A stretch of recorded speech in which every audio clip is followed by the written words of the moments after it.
이 기간 동안에요. 저는 우리 구주 예수 그리스도가 얼마나 필요한지, 얼마나 절박하게 필요한지에 대해서 우리가 마음을 다해 묵상해야 하는 너무나 중요한 이유에 대해서 말씀드리려고 합니다. 제가 바꿀게요.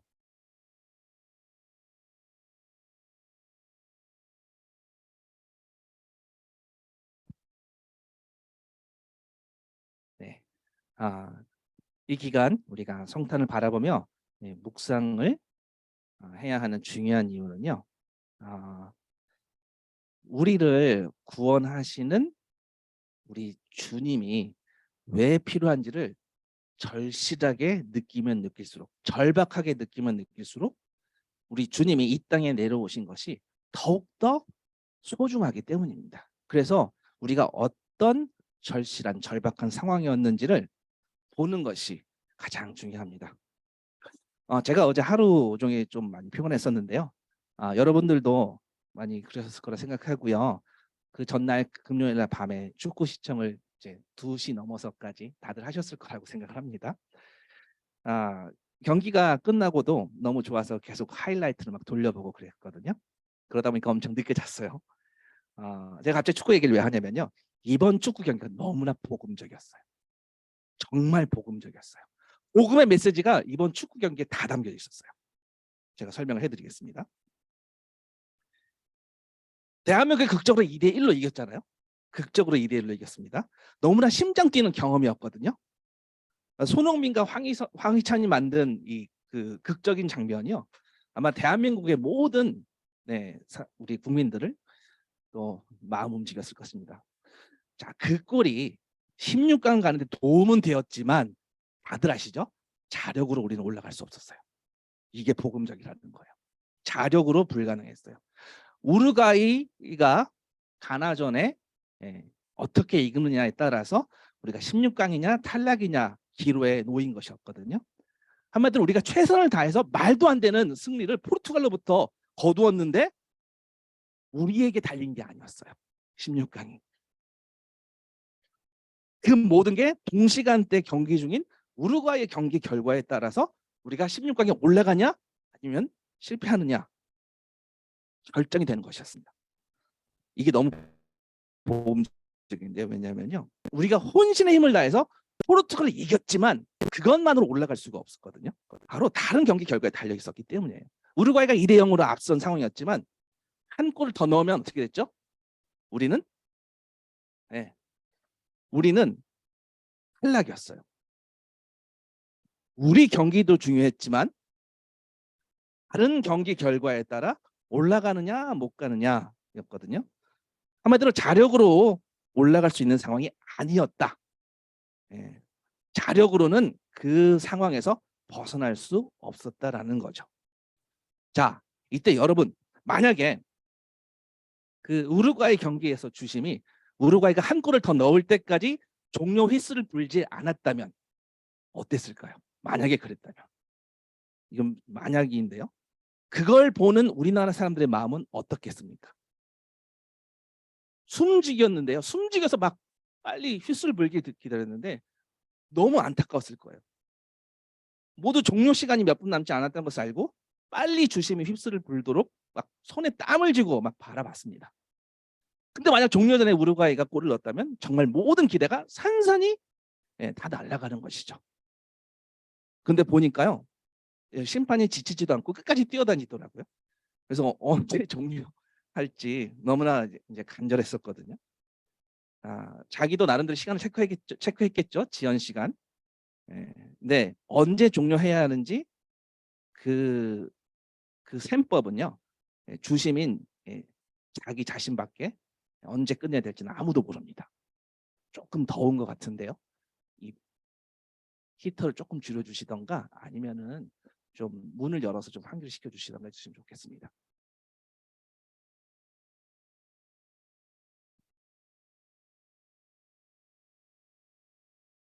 그래서 얼마나 추가 시간을 주는지는 건 이제 아무도 모르죠. 심판 자신 외에는요. 자, 우리 국민은요. 종료 시간을 보면서 1초라도 빨리 끝내기를 애절하게 바라보고 있었고요. 모두가 아마 이때 굉장히 심장 뛰는 경험을 했을 것입니다. 빨리 이대로 종료되라고 막 두 손 모아서 간절히 기도까지는 아니더라도 기대했을 겁니다. 우리 모두에게 우루과이 경기의 그 심판의 휘슬은요, 너무나 소중한 것이었습니다. 다들 빨리 불어주기를 더욱 간절히 외쳤을 거예요. 그런데 반대로 우루과이 팀에게는요, 그대로 휘슬이 불어서 종료가 되어지면 끝장이죠. 끝이죠.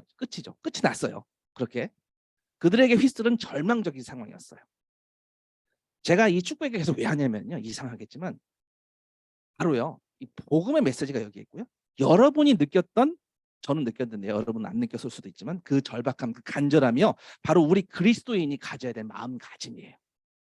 자력으로 헤어날 수 없는 이 상황에서 하루빨리 구세주가 나타나서 종료시켜 주길 바라는 그 마음. 그래서 이 절박한 우리의 상황에 종말을 선언하시고 이 땅에 와서 구원을 선포하시는 것을 열렬히 바라는 것. 그것이 우리가 성탄을 기다리는 그런 마음가짐이어야 돼요. 우리에게 사정이 절박하면 절박할수록, 우리의 사정이 절박하면 절박할수록 더 구세주가 더 소중한 법입니다. 더 귀한 법입니다. 그래서 우리가 이번 12월 한 달 동안에 우리가 경험할 수 있는 가장 감격스러운 일은요, 우리가 아직 죄인 되었을 옛적에 그때 우리에게 구세주가 얼마나 필요했었는지, 얼마나 절실하게 절박하게 필요했었는지를 그때를 기억하고 돌아보고 생각하고 묵상하는 것에서 그 감격스러운 일이 시작될 수 있어요. 그 절박함을 뚫고 우리에게 빛으로 오시는 예수님을 만나는 것이 이 땅에서 우리가 경험했던 그 어떤 극적인 것보다 몇만 배 더 심장이 뛰는 일이 될 것입니다. 자, 또 한 가지. 주님께서, 우리 주님이 필요하다는 것, 절실하게 절박하게 필요한 것을 기억하고 생각하고 묵상하고 성탄절 계속 그 본문을 계속 바라보고 하는 이유는요, 또 하나는요, 하나님께서 그렇게 하라고 명령하셨기 때문이에요. 그게 에베소서 2장 1절부터 오늘 본문 말씀을 읽었던 부분이거든요.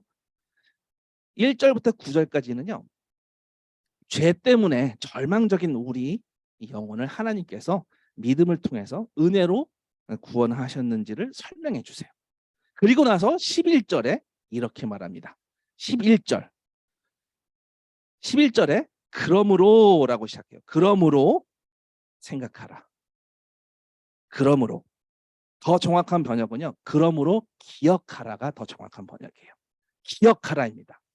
뭘요? 뭘 기억하라는 거죠? 그러므로 뭘 기억하라는 거죠? 12절을 보면은요, 그때 너희는 그리스도 밖에 있었고, 그러니까 그리스도와 상관이 없었고, 그때 우리가 아직 죄인 되었을 때 이스라엘 나라 밖의 사람이라, 이스라엘 공동체에서 제외되어서 약속의 언약들에 대하여 외인이요, 언약과 무관했다 이거죠. 세상에서 아무 소망이 없이, 하나님도 없이 살았다라고 말합니다. 이 말씀 가운데 가장 중요한 것은요, 그러므로 생각하라, 기억하라, remember, 그때를 기억하라입니다. 다시 말해서요, 바울은 심판이 종료 휘슬을 불고 우리가 극적인 승리를 경험한 그 다음에도, 그 후에도 살떨렸던 그 끔찍한 시간을, 그 절박한 추가 시간을 절대 잊지 마라, 그 얘기예요. 절대 잊지 마라.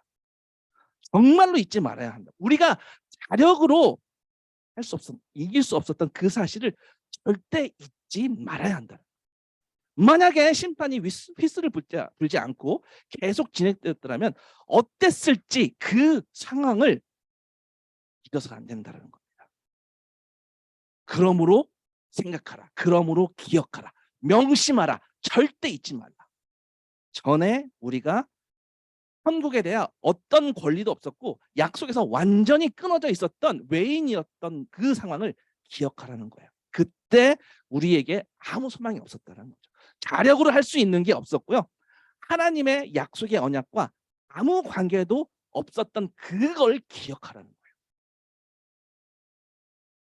11절에서 그러므로 생각하라, 기억하라는요, 이 동사의 시제는요, 현재 지속 시제예요. 이것을 기억하고 마음에 계속해서 새기고 계속 그러라는 명령이에요. 이 명령은요, 분명한 이유가 있습니다. 그때의 절망을 기억하고 생각하고 새기고 하는 것이 지금 우리 주 예수 그리스도를 더욱 소중하게, 더욱 사랑하게 여기도록 하는 역할이기 때문에 그렇다는 거예요. 우리 축구의 하이라이트는 보고 또 보고 그렇게 기억하는데, 그래서 더 생생하게 장면을 더 기억하는데, 그거보다 더 기억하고 더 새기고 그래야겠죠. 에베소서 말씀처럼요. 생각하고 그러므로 돌아보고 보고 또 보고 기억하고 새기고, 어떤 걸요? 죄와 허물로 죽어 있었던 그때를 생각하라는 거예요. 그걸 망각하면 암시적으로 이런 뜻이에요. 그리스도를 덜 소중하게 여길 수밖에 없다라는 의미예요. 그러니까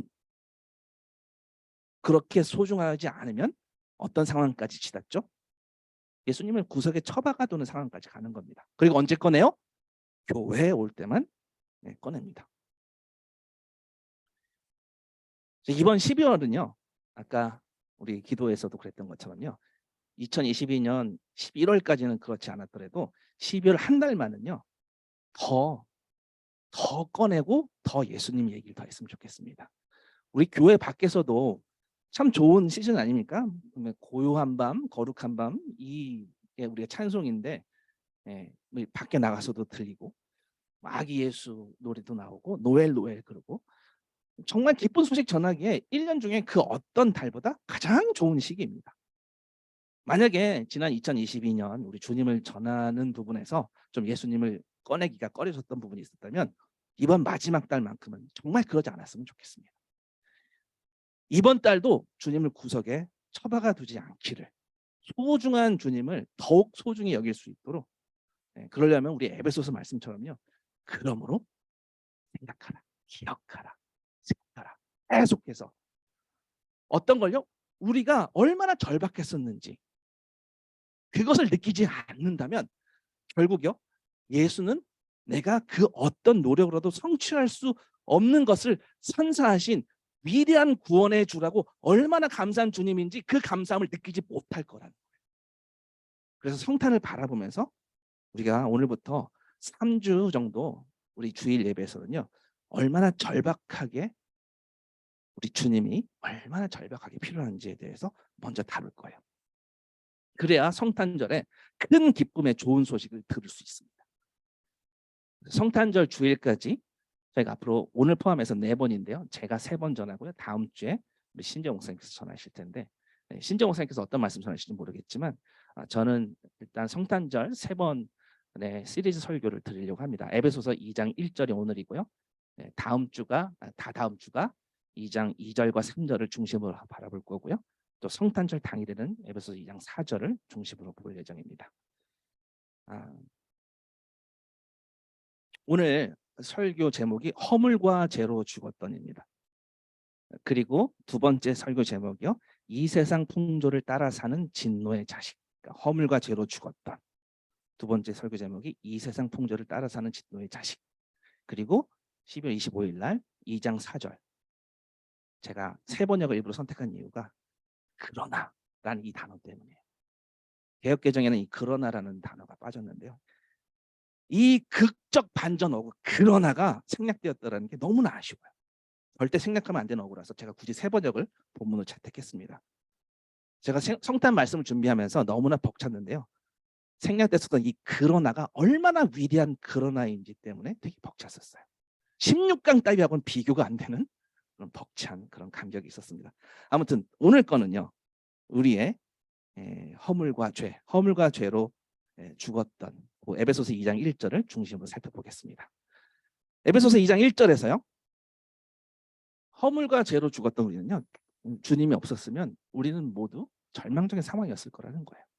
바울은요, 에베소서 2장에서 이걸 거듭 말해요. 1절에서도 말했지만 5절에서도 말을 해요.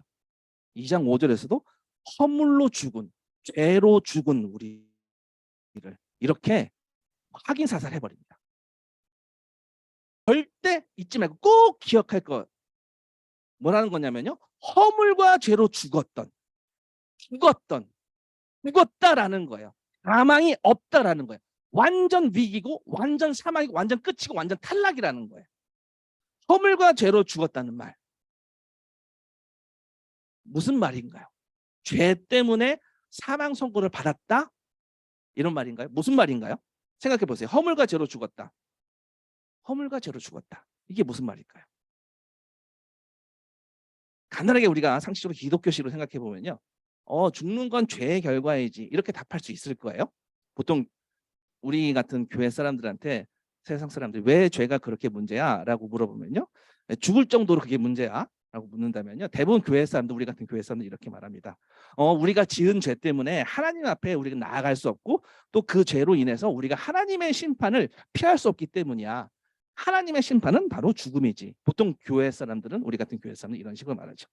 그래서 우리가 지은 죄를 용서해 주실 수도 있고 또 우리가 저지른 죄 때문에 받아야 하는 그 형벌도 가져가실 수 있는 바로 예수 그리스도, 그 구주가 꼭 필요한 거야 라고 답할 겁니다. 맞습니다. 맞는 답이에요. 그런데 에베소서 2장 1절과 5절에서 말하는 허물과 죄로 죽었다라는 말씀이 뜻하는 요점은 아니에요. 맞긴 맞는데 완전히 맞는 게 아닙니다. 이런 식으로 한번 생각해 볼게요. 우리가 원래 어떤 아버지의 자녀였는데 아버지를 무지 화나게 만들어서 우리가 그 화난 진노를 피해 아버지를 떠나 어디로 멀리 도망가서 죽은 듯하게 지내다가 아버지가 우리를 불쌍히 여겨보시고 다시 불러서 용서해 주실 때 그때 나 대신 용서를 빌어줄 중재자가 필요해. 그게 예수님이야. 이런 정도로 구세주를 생각한다면 맞긴 맞는데 조금 아쉽습니다. 조금 아쉬워요. 왜냐면요. 그 정도가 아니기 때문이에요. 어느 정도냐면요. 우리 상태는요. 그냥 멀리 도망갔다는 표현도 맞지만요. 탕자처럼 도망가서 잃어버린 아들이 된다는 그 표현도 맞지만 더 정확한 표현은요. 죽어있는, 우리는 무덤에 있는 상태예요. 죄를 짓고 도망가서 죽은 듯이 있는 게 아니라 그냥 죽었어요. 무덤에 있는 상태예요. 그냥 어떤 감옥에 들어가서 하나님의 감옥에 갇혀 있는 정도의 상태가 아니에요. 만약에 그런 감옥에 있다면 불쌍한 척 훌쩍거릴 수도 있고 죄송합니다 그러면서 반성문도 쓸 수 있고 뭐 봉사도 할 수도 있고 뭔가 이렇게 선처를 기대할 수도 있을 거예요.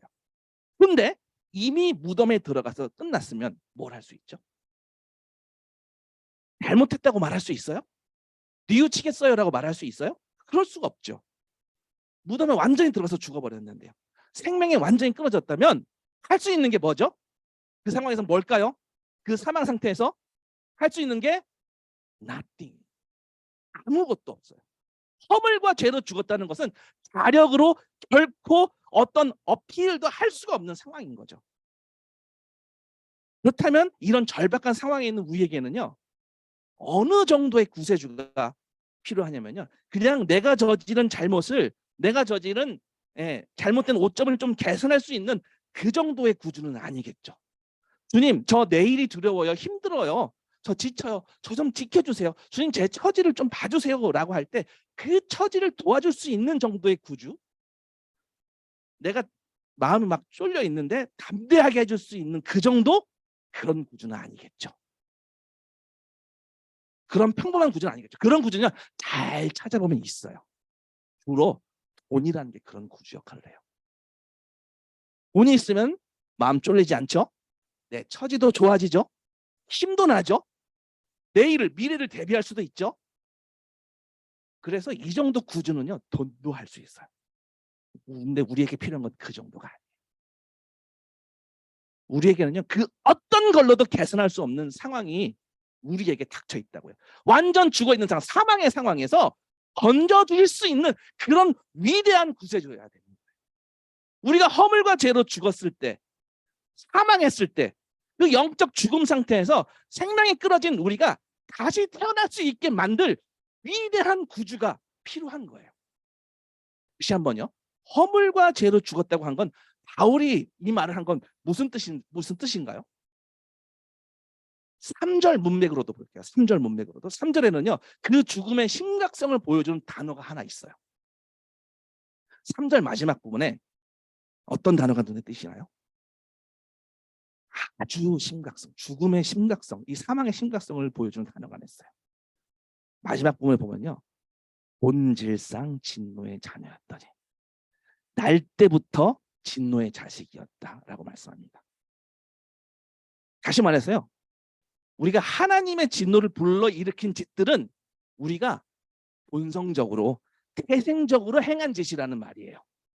그러니까 배고픈 호랑이가 톡실톡실한 돼지를 보면 어떤 생각이 들까요? 당연히 달려들어서 잡아먹고 싶은 그런 육식 본성이 있는 것처럼 우리의 본성은 죄의 본성이 있다는 말이에요. 그 정도로 본성이라는 거예요.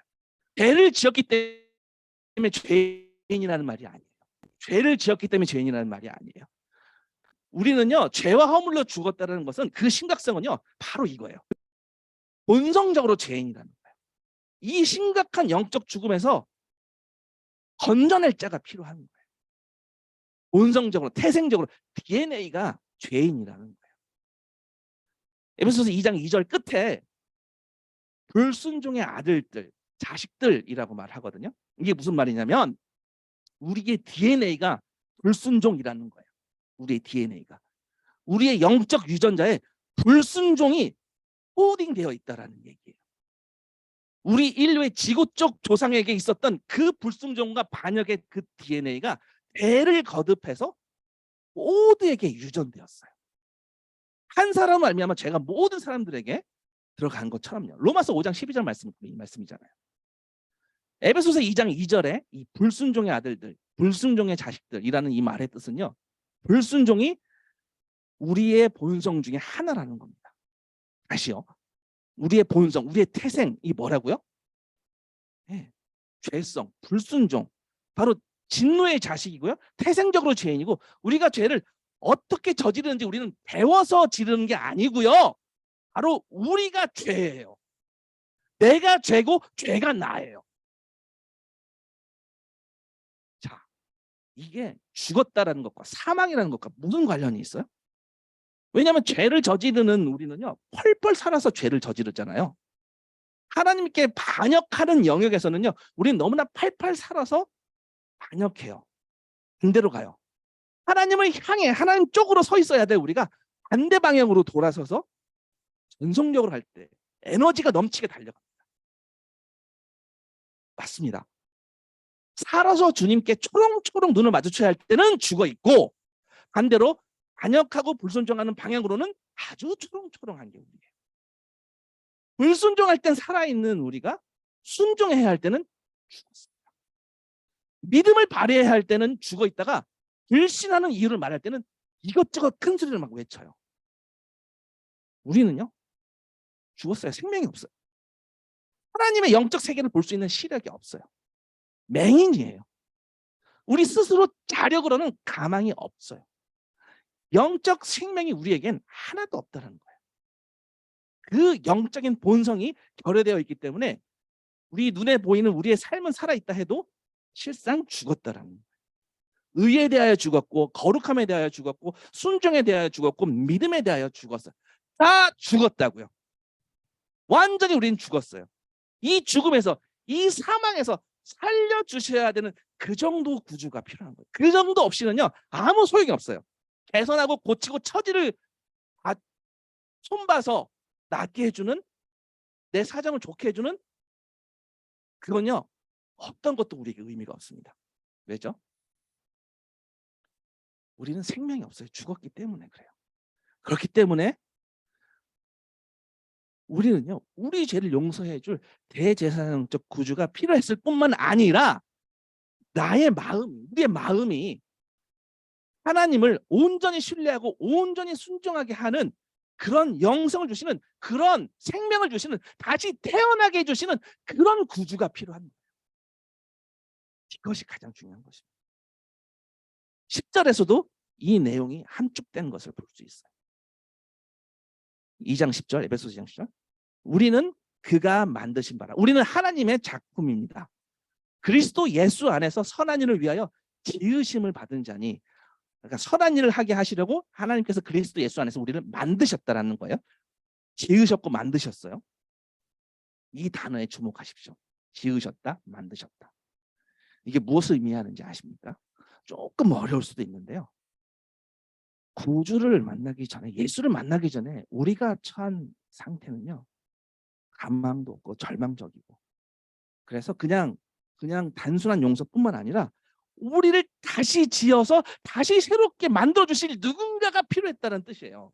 왜냐하면은 우리 2장 5절에는요, 죽음 가운데서 일으키시고 살아냈을 뿐인데요, 10절은 더 훨씬 더 레디컬해, 더 급진적이에요. 10절 이미지는요, 마치 아무 죄도 없는 것 같이 선하게 창조되었다라는 그런 이미지거든요.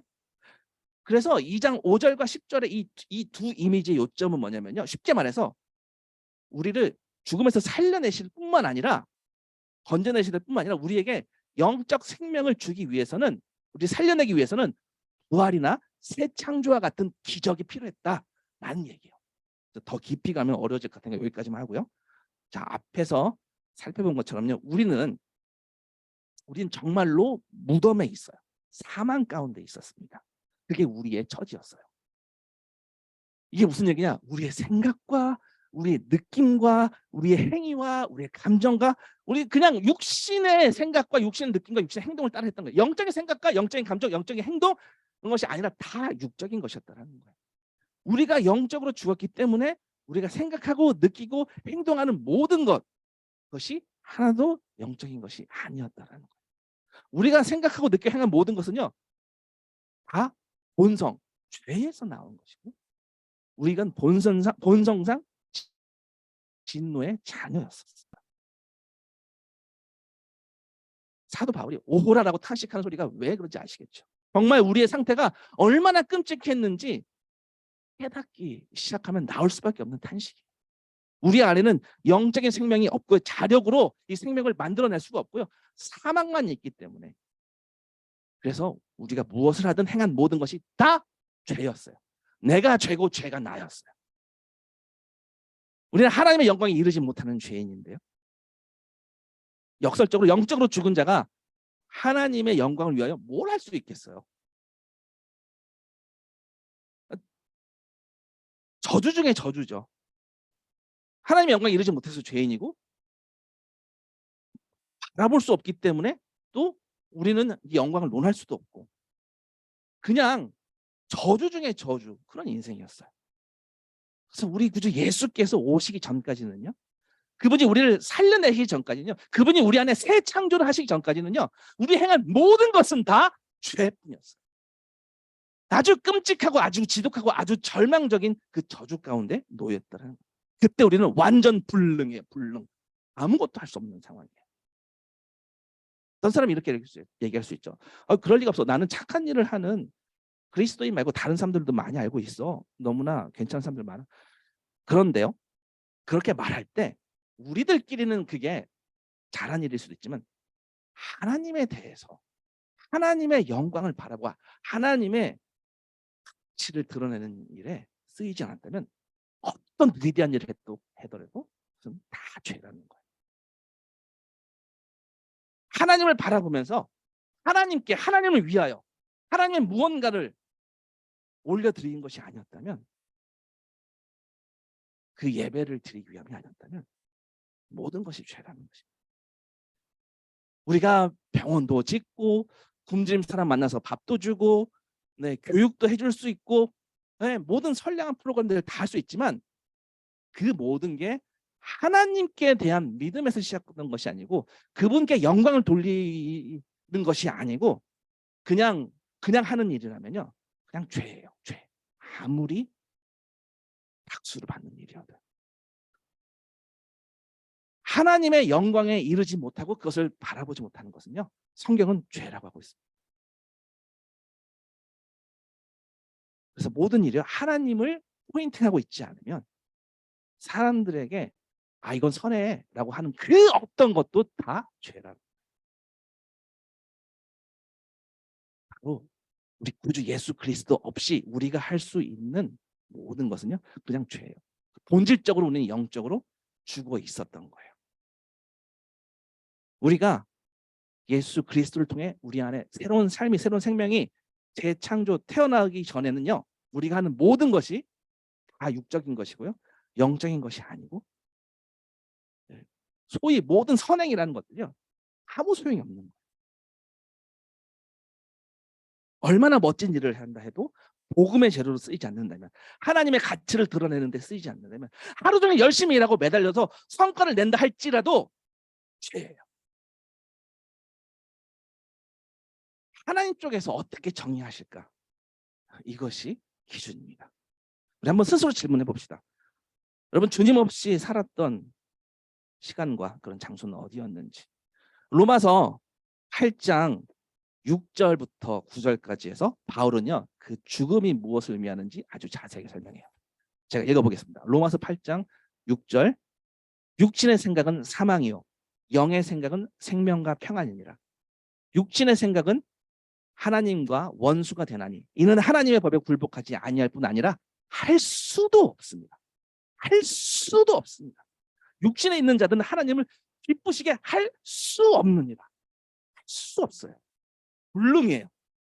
만일 너희 속에 하나님의 영이 거하시면 너희가 육신에 있지 아니하고 영에 있나니 누구든지 그리스도의 영이 없으면 그리스도의 사람이 아니라. 다시 말해서요, 그리스도가 오셔서 성령으로 우리를 살려내실 그때까지는요, 그냥 육신 안에 있었어요. 그게 9절 말씀이에요. 다시 말해서요, 단순히 우리가 육신의 생각을 그냥 무슨 생각이든지 거듭나지 않은 생각이라면 육신의 생각이고요, 육신의 생각은 하나님을 거역한다고 합니다. 7절 말씀. 사실 하나님께 대한 반역에 있어서도요, 하나님의 법에 순종할 수 없고 하나님을 기쁘시게 할 수 없어요.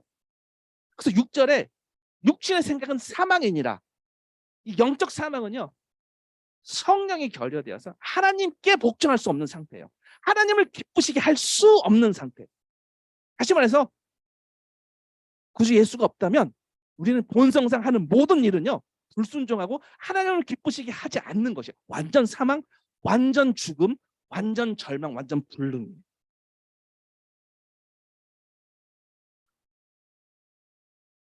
제가 계속해서 이렇게 끔찍하게 만드는 얘기를 하는 거는요, 바로 에베소서 2장 4절 때문에 그래요. 우리가 성탄의 이 기본이에요. 에베소서 2장 4절에 그러나 하나님은 but God 이라고 시작이 돼요. 우리는 그것을 바라보기 위해서 지금 얼만큼 우리가 처절하고 절망적인 상황인 것을 우리는 미리 살펴보는 거예요.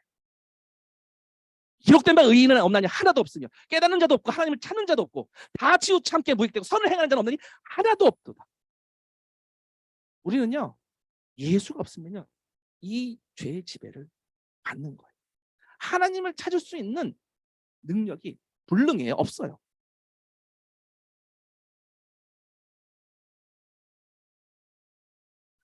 이게 바울의 얘기인 것 같죠? 바울의 얘기 맞습니다. 근데 바울이 처음 얘기한 건 아니에요. 예수님이요, 그렇게 말씀하셨어요. 마태복음 8장 21절 볼게요. 요것만 하고 마치도록 하겠습니다. 마태복음 8장 21절. 어떤 제자가 예수님께 나옵니다. 마태복음 8장 21절에 주여 나로 먼저 가서 내 아버지 장사하기 허락하소서라고 말했습니다. 그랬더니 예수님은요, 죽은 자를 장사하게 하고 나를 따르라 라고 말씀하셨어요. 자, 여기서 예수님은요, 죽은 자라는 표현을 썼거든요. 근데 실제로는 살아 있었거든요. 영적으로 죽은 사람들이 있다는 생각을 창안한 게 바울이 아니라 지금 예수님이 먼저 말씀하시는 거예요. 마태복음 23장 27절 28절에 또 이런 얘기 있습니다. 마태복음 23장 27절. 화 있을진저 외식하는 서기관들과 바리새인들이여, 해칠한 무덤 같으니 겉으로는 아름답게 보이나 그 안에는 죽은 사람의 뼈는 더러운 것이 가득하다. 겉으로는 옳게 보이지만, 의롭게 보이지만 속은 죽었다라는, 죽은 사람의 뼈. 패칠한 무덤처럼 겉은 깨끗하고 종교적인 사람이지만 속은 썩은 뼈와 더러움과 죽음을, 사망을 가진 사람이라는 게 바로 주님의 선포였습니다.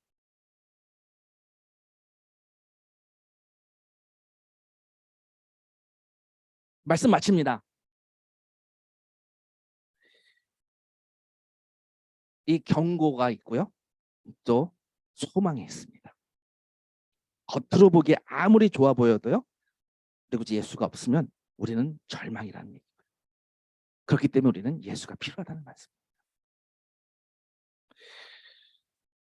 겉으로는 깨끗하지만 속으로는 여전히 죽어 있을 수 있다라고 오늘 우리에게 경고 말씀하시는 거예요. 저처럼 목사랄죠, 성경 교사랄죠, 좀 오래된 신앙인들이랄죠, 이게 주시는 경고 같아요. 매주 말씀 준비한다고, 설교 준비한다고, 누군가를 감동시키는 훌륭한 설교를 한다고 어떤 신앙의 선배라고 해도 아무 문제 없다고 말할 수 있을까요? 겉으로는 그래도 속으로는 썩은 뼈로 가득 찰 수 있어요. 성경을 많이 읽고 많이 전파하고 복음을 전한다는 것이 결코 우리의 생명을 보장할 수 없습니다. 기도를 많이 하고 아니요. 내가 주님을 따라가고 있는지 지금 내가 오늘 돌아보지 않으면, 그러므로 생각하라. 그러므로 therefore remember, 돌아보지 않는다면요 절대 보장할 수 없어요. 왜요? 우린 그때 죽었어요. 절망적이었기 때문이었어요. 그러나 여러분, 마지막으로 여전히 죄로 죽어있는 우리들에게 또한 요한복음 5장은 이렇게 말씀하십니다. 요한복음 5장 24절. 내가 진실로 진실로 너에게 이르노니 내 말을 듣고 또 나 보내신 이를 믿는 자는 영생을 얻었고 심판에 이르지 아니하나니 사망에서 생명으로 옮겼느니라. 사망에서 생명으로 옮겼느니라. 진실로 진실로 너에게 이르노니 죽은 자들이 하나님의 아들의 음성을 들을 때가 오나니 이때라. 듣는 자는 살아나리라. 여러분, 오늘 이 살아나는 이 음성을 들으셨으면 좋겠습니다. 사망에서 생명을 옮겼다고 하시는 이 주님의 선포가 우리에게 외쳐졌으면 좋겠습니다. 주님께서 오늘 우리의 마음을 여시고 죽은 우리를 살리시고 믿음을 불어넣어 주신 그 예수 그리스도, 하나님의 아들 예수 그리스도를 듣고 사망에서 생명으로 옮기는 그 믿음의 시간이게 간절히 바랍니다.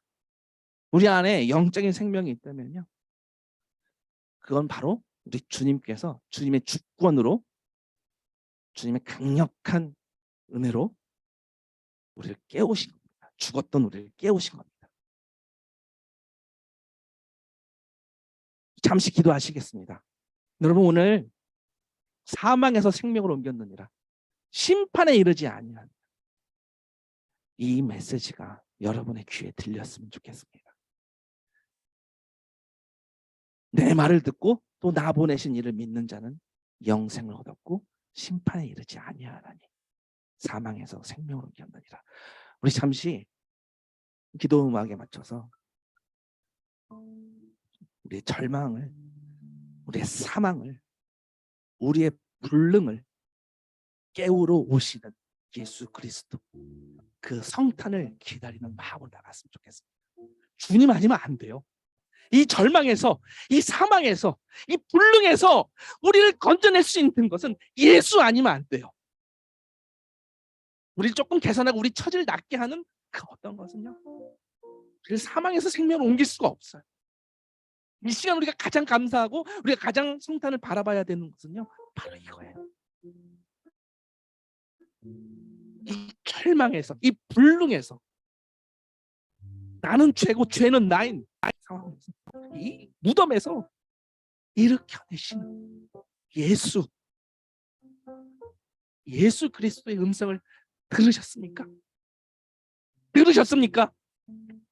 그랬으면 우리 함께 그를 기다리는 마음, 바라는 마음, 우리가 어떤 상황이었는지, 얼마나 절망이었는지, 우리가 얼마나 소망 없는지 알지.